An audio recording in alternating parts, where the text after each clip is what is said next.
দেখো বন্ধুরা, এই মাছের আজকে আমি সর্ষে দিয়ে করব।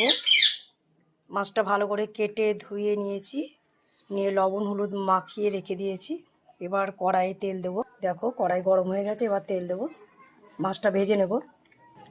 দেখো তেল গরম হয়ে গেছে, এবার আমি মাছ তিনটে এক এক করে ছেড়ে দেবো।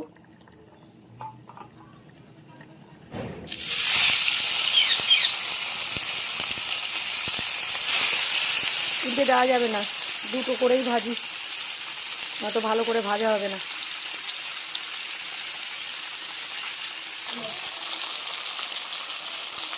এক পিঠ ভাজা হয়ে গেছে, উল্টে দিলাম, আর এক পিঠ উল্টে দিয়েছি। দেখো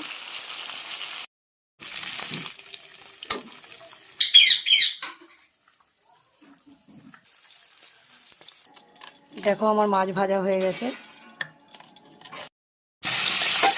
দেখো কড়াই তেল দিয়ে দুটো কাঁচা লঙ্কা দিয়ে দিয়েছিলাম।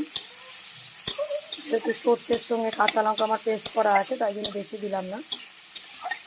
তারপর একটা টমেটো দিয়ে দিয়েছি। দেখো সর্ষের পেস্ট করা আছে, এর মধ্যে লবণ আর হলুদ পরিমাণ মতন দিয়ে দিয়েছি। এই সর্ষেটা ছেঁকে তারপর আমি দেব।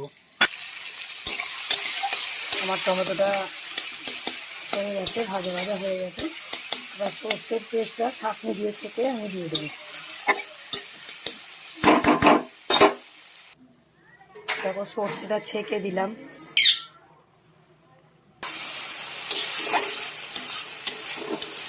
দেখো আমার সর্ষেটা ভাজা হয়ে গেছে, এবার পরিমাণ মতন জল দিয়ে দেবো।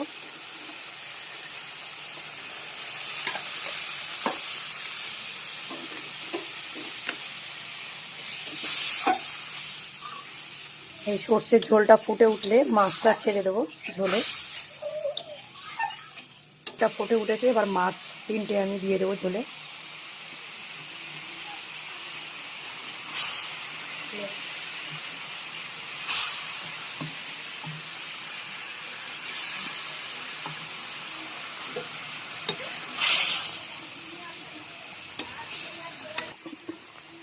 একটু কাঁচা সর্ষের তেল দিয়ে দেবো উপর থেকে,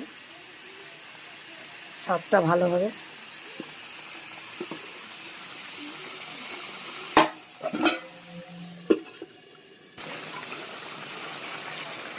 দেখো মাছের ঝোলটা হয়ে গেছে, এবার নামিয়ে দেবো।